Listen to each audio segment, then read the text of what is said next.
प्रदेश news की खास पेशकश में आप सभी दर्शकों का स्वागत है। आपके साथ मैं हूं भागीरथ साहू। आस्था के महापर्व छठ की शुरुआत हो गई है। 4 दिन तक चलने वाला ये महापर्व बेहद ही खास है। महापर्व छठ पर बिहार से यूपी और मध्य प्रदेश से लेकर छत्तीसगढ़ के साथ ही देश के तमाम राज्यों में विशेष व्यवस्थाएं की गई हैं। वहीं छठ पर्व मनाने वाले लोगों में खासा उत्साह देखने को मिल रहा है। जगह जगह घाट गुलजार हो गए हैं और अब हर जगह यही गूंज सुनाई दे रही है, जय हो छठी मैया। जोड़े जोड़े फलावा सूरज देव घाटावा पे दीवानी चढ़ावे हो। 4 दिवसीय छठ महापर्व की शुरुआत हो गई है। अब इसका समापन 31 अक्टूबर को उगते सूर्य को अर्घ्य देने के साथ होगा। लेकिन इस दौरान ये 4 दिन काफी विशेष हैं। छठ पूजा की अपनी अलग ही मान्यता है। कहा जाता है कि महापर्व का व्रत भी काफी कठिन होता है। इसके अलावा छठ में डूबते सूर्य को भी अर्घ्य देने की परंपरा है। आखिर ऐसा क्यों होता है, वहीं छठ महापर्व से जुड़ी और क्या विशेष बातें हैं, चलिए इन सब के बारे में विस्तार से बात करें। उसके पहले महापर्व छठ से जुड़ी एक रिपोर्ट आपको दिखाते हैं। सूर्य की उपासना का महापर्व छठ। नहाए खाए के साथ छठ की शुरुआत।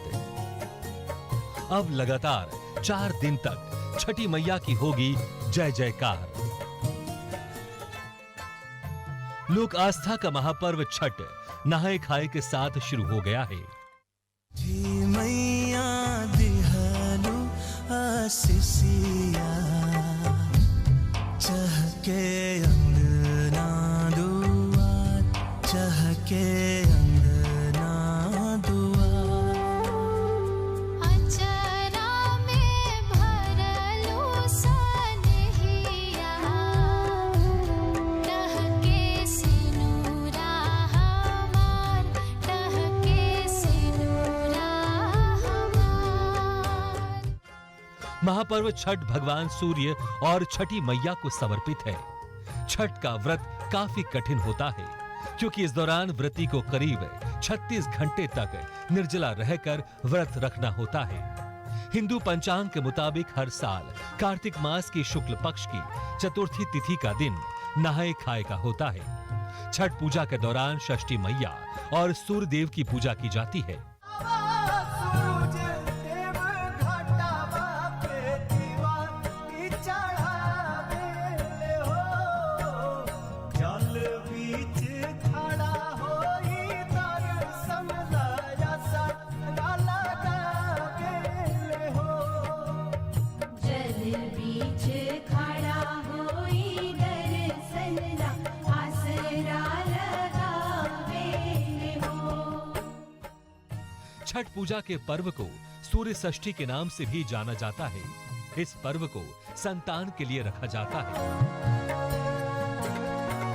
छठ पूजा में व्रती अपने संतानों की सुख समृद्धि और लंबी आयु की कामना भगवान भास्कर से करते हैं। आपको बता दें कि कार्तिक माह की चतुर्थी तिथि को पहले दिन यानी आज नहाए खाए है। जल बीच खड़ा होई दर्शन लाया सरा लगावे हो। 29 अक्टूबर को दूसरे दिन खरना है। 30 अक्टूबर को छठ महापर्व का तीसरा दिन होगा। इस दिन अस्त चलगामी यानी डूबते सूर्य को अर्घ्य दिया जाएगा, जबकि चौथे और अंतिम दिन उदयमान यानी उगते सूर्य को अर्घ्य दिया जाएगा। इसके बाद व्रत का समापन हो जाता है।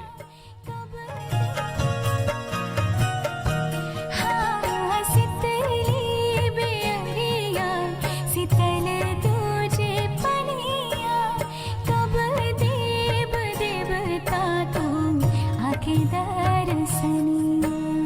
जोड़े जोड़े सुबाबा आदित्य देव घाटावा पे दीवानी चढ़ावे हो। छठ एकमात्र पर्व है जो समाज में समरसता, प्रकृति से प्रेम, आस्था का सैलाब और मन की मुराद पूरी करने के लिए जाना जाता है। हालांकि एक सवाल आपके मन में उठ सकता है कि आखिर छठ पर्व में ऊर्जा के सबसे बड़े स्रोत सूर्य की पूजा क्यों होती है। वो भी डूबते और उगते सूर्य दोनों की। आपको बता दें कि इसके पीछे आस्था तो है ही, लेकिन सामाजिक समरसता का भी बहुत बड़ा उदाहरण है। ये पर्व संदेश देता है कि हम सिर्फ उगने वाले को नहीं, बल्कि डूबने वाले को भी उतना ही सम्मान देते हैं। छठी माई के पावन बरतिया, व्रत करब हम जरूर, व्रत करब हम जरूर। शायद दूसरे किसी पर्व में हम जिसको भगवान मानते हैं वो सामने नहीं होते, लेकिन सूर्य साक्षात सामने होते हैं। इसलिए छठ पर्व का महत्व और प्रभाव बहुत व्यापक है। महापर्व छठ की एक और खूबसूरती है कि स्त्री और पुरुष दोनों ही समान उत्साह से इस पर्व को मनाते हैं। 4 दिन तक चलने वाले इस पर्व में शरीर और मन को पूरी तरह साधना पड़ता है। इसलिए इस पर्व को हठ योग भी कहा जाता है।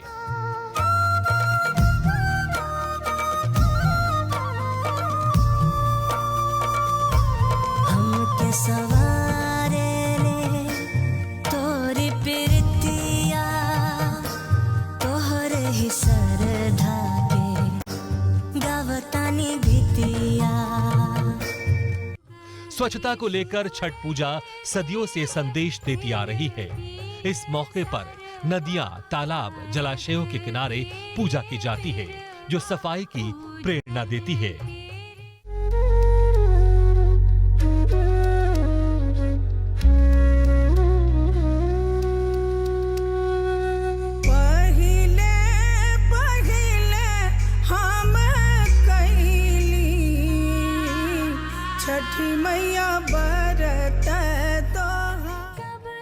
अगर इस फलदायी पर्व का इतिहास देखें तो सतयुग में भगवान राम जब लंका से लौटे तो माता सीता के साथ उन्होंने सूर्यदेव की आराधना की। महाभारत में सूर्य पुत्र कर्ण द्वारा सूर्यदेव की पूजा का वर्णन है। सूर्य की कृपा से कर्ण प्रभावशाली बने। पुराण में भी छठ पूजा का वर्णन है। राजा प्रियव्रत को कोई संतान नहीं थी, उन्होंने भी सूर्य की आराधना की तो उन्हें पुत्री रत्न की प्राप्ति हुई। बिहार, झारखंड और पूर्वी उत्तर प्रदेश में छठ महापर्व बड़े ही धूमधाम से मनाया जाता है। वहीं अन्य राज्यों में भी छठ का लोगों में उत्साह देखते ही बनता है। वहीं अब जब 4 दिन तक चलने वाले छठ पर्व की शुरुआत हो चुकी है तो हर ओर छठी मैया की जय जयकार सुनाई दे रही है। ब्यूरो रिपोर्ट, स्वदेश न्यूज। पर्व की शुरुआत हो गई है। आप सभी को भी स्वदेश न्यूज परिवार की ओर से छठ पर्व की बहुत बहुत शुभकामनाएं। इस खास प्रोग्राम में चर्चा करने के लिए जो हमारे साथ जुड़ रहे हैं, ज़्यादा जानकारी के लिए भी जो हमारे साथ जुड़ रहे हैं, ज्योतिषाचार्य डॉक्टर नीलिम त्रिपाठी जी, मैं आपका स्वागत करना चाहूँगा। डॉक्टर नीलिम त्रिपाठी जी, आपका बहुत बहुत स्वागत है हमारे इस खास कार्यक्रम में।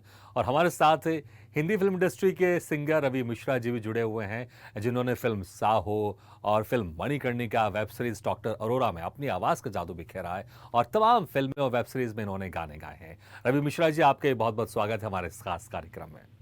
Thank you very much. Thank you. ज्योतिषाचार्य जी, डॉक्टर नीलिम त्रिपाठी जी, सबसे पहले मैं आपके पास आना चाहूंगा। इसकी धार्मिक मान्यता क्या है? छठ पर्व पूरे देश में हर्षोल्लास के साथ मनाया जाता है, लेकिन धार्मिक मान्यता क्या है इसकी, जानना चाहेंगे अब आपसे। भगीरथ जी, बहुत ही सुंदर प्रश्न है आपका। वस्तुतः जैसे किसी व्यक्ति के जीवन के लिए सांस की जरूरत होती है, पूरे कार्य संपन्न हो उसके लिए प्रकाश की जरूरत होती है, उसी तरह से हमारी प्रकृति यह महोत्सव मनाती है, महापर्व मनाती है। ये कृतज्ञता ज्ञापन का महोत्सव है, महापर्व है, जिसमें हम सूर्य नारायण की आराधना उपासना करते हैं। क्योंकि सूर्य के कारण ही सारे पंछी सुबह प्रातः काल उठते हैं और वो चहकते हैं तो दिन शुरू होता है। हम प्रत्येक व्यक्ति सूर्य नारायण से ही सीधे संबंधित हैं। हमारे शास्त्र कहते हैं सूर्य आत्मा जगतस्तस्थुश्च, सूर्य हमारी आत्मा है। और यदि हम जो इस आत्मा का संस्कार करते हैं, पूजन करते हैं, इसका हनन नहीं करते, तो हम दीर्घजीवी होते हैं।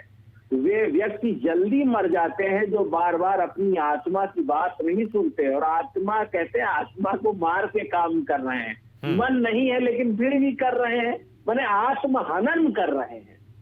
कोई भी व्यक्ति जो इस जगत में आया है वो परमात्मा की कृपा से आया है।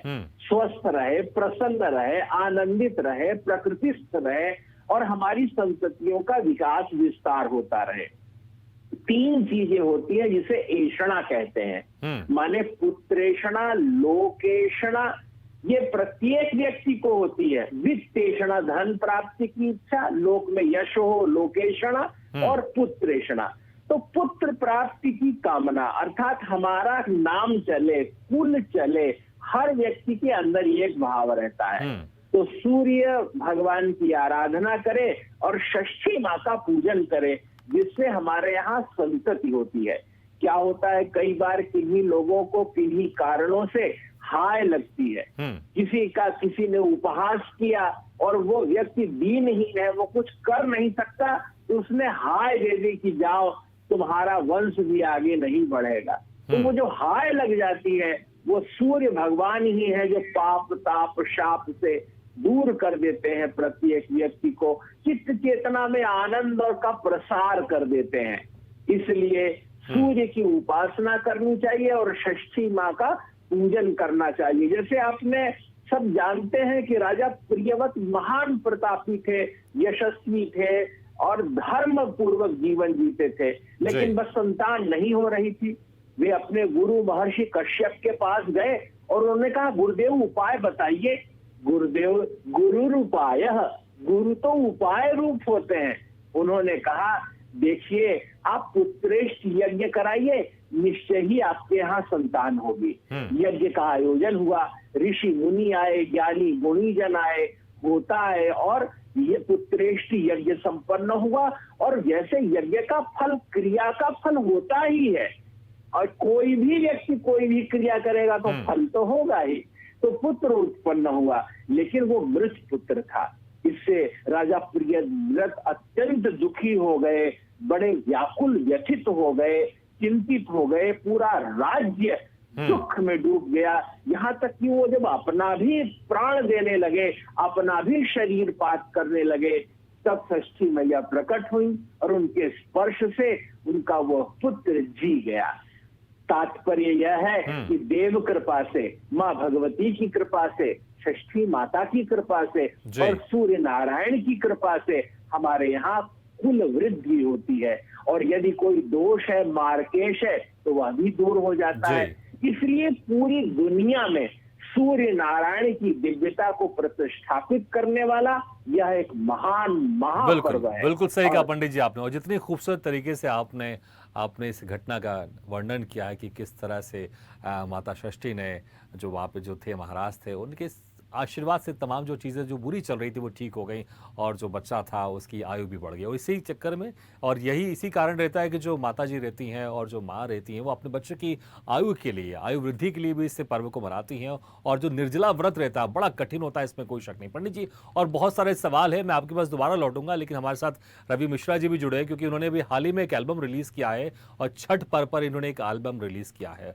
और बड़ा ही खूबसूरत गाते हैं। कई हिंदी फिल्मों में गा चुके हैं ये, लेकिन महापर्व छठ का इन्होंने अभी एक हाल ही में एक एल्बम रिलीज किया है। तो रवि मिश्रा जी, मैं चाहूंगा पहले संक्षेप में थोड़ा बताइएगा, क्योंकि आपने इतनी सारी हिंदी फिल्मों में आपने गाना गाया है, साहो में आपने गाना गाया, मणिकर्णिका में भी गाया है, और वेब सीरीज है डॉक्टर अरोड़ा उसमें भी आपने गाना गाया है। तो ये ख्याल कैसे आपके जहन में आया कि जो भी छठ पर आने वाला है इसके लिए मुझे एक एल्बम तैयार करना है? सर देखिए, मेरा जन्म भले ही बनारस में हुआ है, लेकिन मेरी जो अपब्रिंगिंग है, मुझे ब्रॉट अप किया गया है पटना बिहार में, और मेरी सारी स्कूलिंग ग्रेजुएशन तक की पढ़ाई पटना में ही हुई है। तो बचपन से ही छठ गीत से, छठ पर्व से एक जुड़ाव सा रहा है, क्योंकि ये छठ पूजा हमारे घर में तो नहीं किया जाता, लेकिन जब भी ये मेरे फ्रेंड्स के घर में होते थे, पूजा किया जाता था, तो मैं वहां पहुंच जाता था। रोटी खीर जो प्रसाद होता है, सबसे महत्वपूर्ण प्रसाद होता है, उसका एक इंतजार सा रहता था कि कब छठ पर्व आएगा, कब वो प्रसाद मिलेगा। और बचपन से ही छठ गीत हम लोग सुनते आ रहे हैं, मैं बड़ा ही हुआ हूँ छठ गीत को सुनते सुनते, तो एक अलग सा ही जुड़ाव है।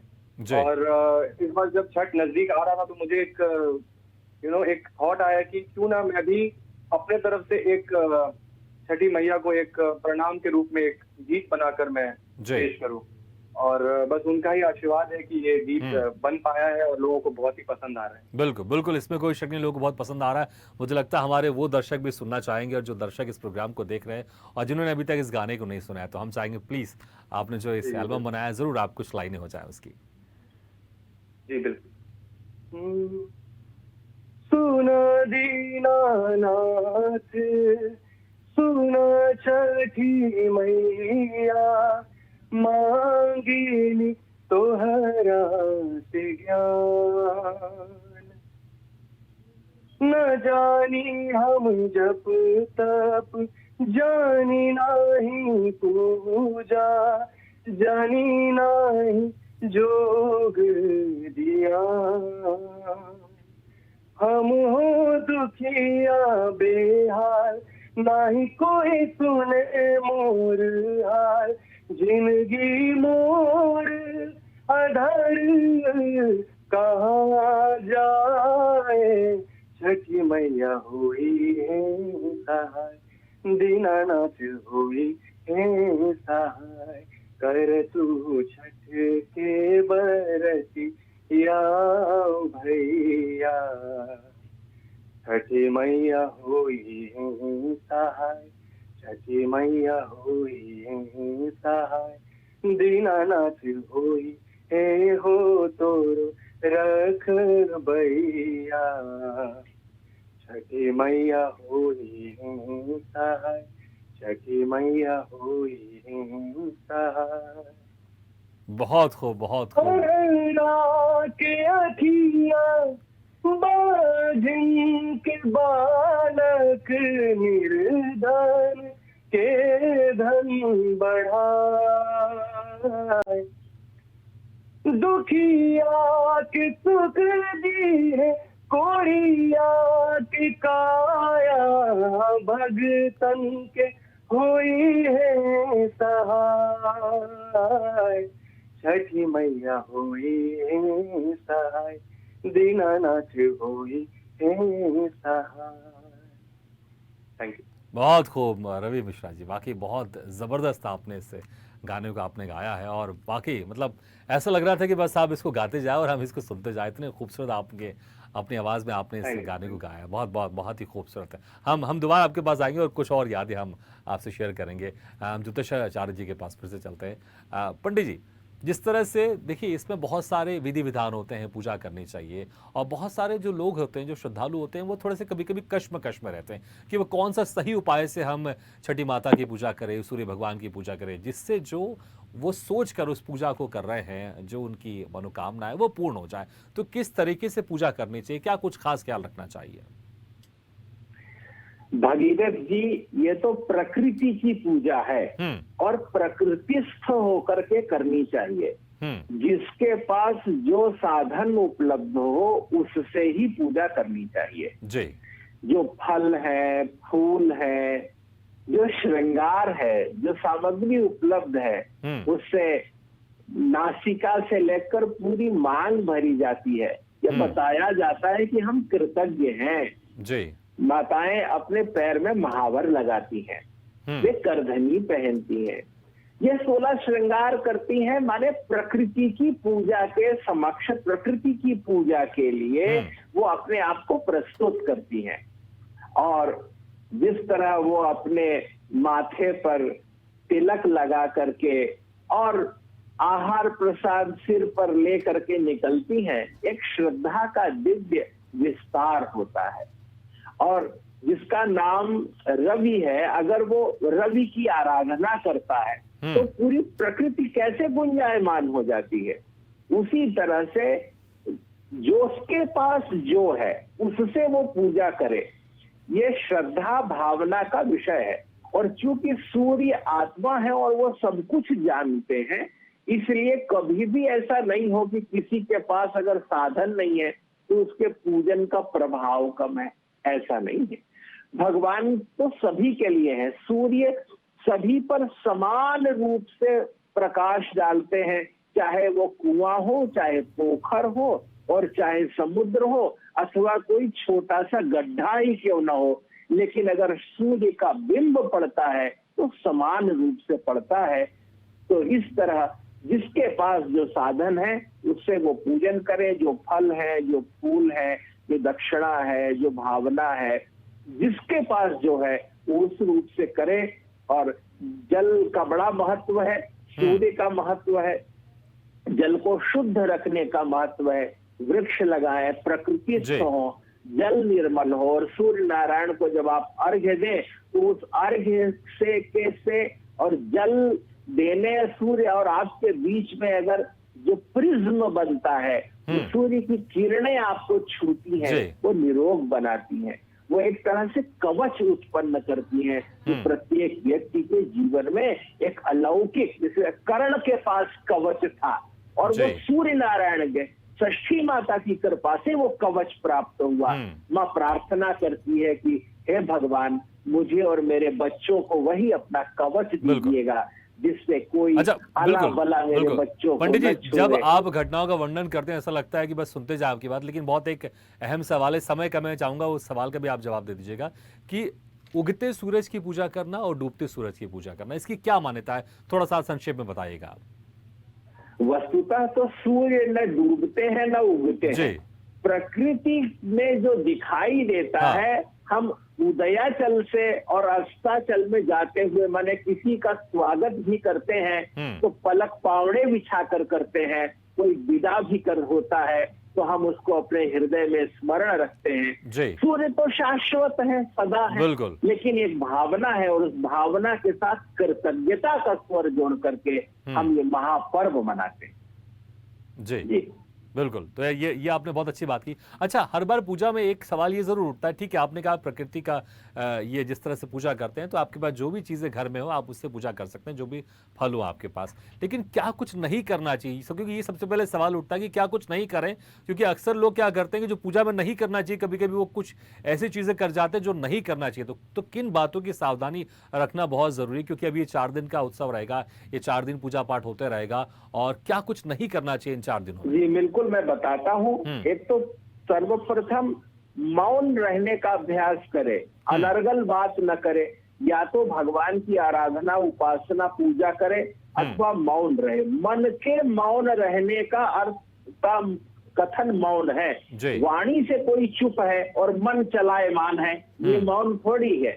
मन का मौन हो यह परम आवश्यक है। जी। सत्य बोले, सत्य भाषा का प्रयोग करें, झूठ न बोले और कुत्सित शब्दों का न प्रयोग करें। जी। अर्थात लोग बोलते समय कटु बोलते हैं, स्वयं अपनी वाणी को पीड़ित करते हैं और दूसरे के हृदय को जलाते हैं। जी। तो जो पर्व है, जो सत्संग है, क्रिया का फल कार्य, ये जो सत्संग पूजा है ये क्रिया नहीं, क्रिया का फल है। जब हम कोई फल प्राप्त करते हैं तो उसमें हमें सत्य का अभिनिवेश होना चाहिए। हम सत्य जी। बोलें, हम मधुर बोलें, हम बिल्कुल कर्ण बिल्कुल प्रिय पंडित जी, बोलें, कर्ण तो कटु न वाणी में बोलें। संयम रखना दान बहुत दें। जरूरी है, और तन के साथ मन को भी स्वच्छ रखना, साफ रखना जरूरी है। और माता के और भगवान के, सूर्य भगवान की आराधना में और माँ षष्ठी के आराधना में आप लगे रहें। और जैसा आपने कहा कि कम बोले, अच्छा बोले, और वो आपका तात्पर्य ये है कि मन को भी स्वच्छ जरूर रखें। पंडित जी, बहुत अच्छी बात कही आपने। समय बहुत कम है, तो रवि मिश्रा जी जाते हैं तो मैं चाहूंगा अगर कुछ और आप गुनगुनाना चाहें, और हालांकि जो अभी ये एल्बम है, अभी जो आपने छठ पर्व के लिए आपने गाया है, इसी की एक आध लाइन आप और गुनगुना सकते हैं तो और अच्छा रहेगा जाते जाते। जी बिल्कुल। इस गाने के लिए हमने एक अंतरा तशली किया था, जी, हमने बिल्कुल। यूज नहीं किया। हाँ। और वो मैं पहली बार आपके इस माध्यम बिल्कुल, से ये तो बहुत अच्छी सारी बात जनता है। को सुनाता हूँ। बहुत अच्छी बात है। कोने मोरा ठेकुआ बना दी है रामा, कोने दी है नेमुआ मंगा, भौजी तोर ठेकुआ बना दी है रामा, चाची दी है नेमुआ मंगा, छठी मैया होई है सहाय, दीनानाथ होई है सहाय, कर तू छठ के बरतिया भैया छठी मैया हुई सहाय बहुत खूब, बहुत खूब रवि जी। ए हो तोरो रख भैया छठी मैया हुई सहाय। बहुत खूबसूरत रवि मिश्रा जी, बहुत खूबसूरत। ज्योतिषाचार्य जी भी बड़ी तारीफ कर रहे हैं, वो भी बिल्कुल मग्न हो गए। तो मुझे लगता है कि वाह। छठ का पर्व बिना छठ गाने के थोड़ा सा अधूरा अधूरा लगता है। और मुझे लगता है जो खास कार्यक्रम था हमारा छठ पर्व पर, इसमें आपके गानों ने चार चांद लगा दिए। रवि जी आपका बहुत बहुत शुक्रिया, और ज्योतिषाचार्य जी डॉक्टर नीलिम त्रिपाठी जी आपका बहुत बहुत शुक्रिया हमारे इस खास कार्यक्रम में शामिल होने के लिए, शिरकत जाते करने के लिए। जाते भगत जी। एक छोटी सी रिक्वेस्ट मैं करना चाहूंगा आपके माध्यम से, हाँ। क्योंकि ये माध्यम बहुत ही बड़ा मीडियम है लोगों जी। तक पहुंचने का। और मैं छोटी सी रिक्वेस्ट करना चाहूंगा कि ये हमारा गीत छठी मैया होइए सहाय के नाम से मेरे यूट्यूब चैनल रवि मिश्रा जी। के ही चैनल पे है, और प्लीज जाएं और इस गाने को ढेर बिल्कुल, सारा प्यार मुझे लगता है कि इतना खूबसूरत आपने गाया, तो मुझे लगता है बस जिन्होंने अभी तक नहीं सुना था, ये जरूर यूट्यूब में जाके सीधे सर्च करके इस गाने को सुनेंगे। बहुत बहुत शुक्रिया आप दोनों का एक बार फिर से। Thank you. तो 4 दिवसीय छठ पर्व की शुरुआत हो गई है, और इसका जो क्या किस तरह से पूजा करनी चाहिए, क्या कुछ नहीं करना चाहिए, वो भी ज्योतिषाचार्य जी ने बताया। तो मुझे लगता है कि उन चीज़ों का ध्यान रखें पूजा करते वक्त। और एक बार फिर से स्वदेश न्यूज़ की तरफ से आप सभी को छठ पर्व की बहुत बहुत शुभकामनाएं। इसी के साथ हमारे इस खास पेशकश में फिलहाल इतना ही, लेकिन खबरों का सिलसिला लगातार जारी है। आप देखते रहिए स्वदेश न्यूज़, सबसे पहले देश।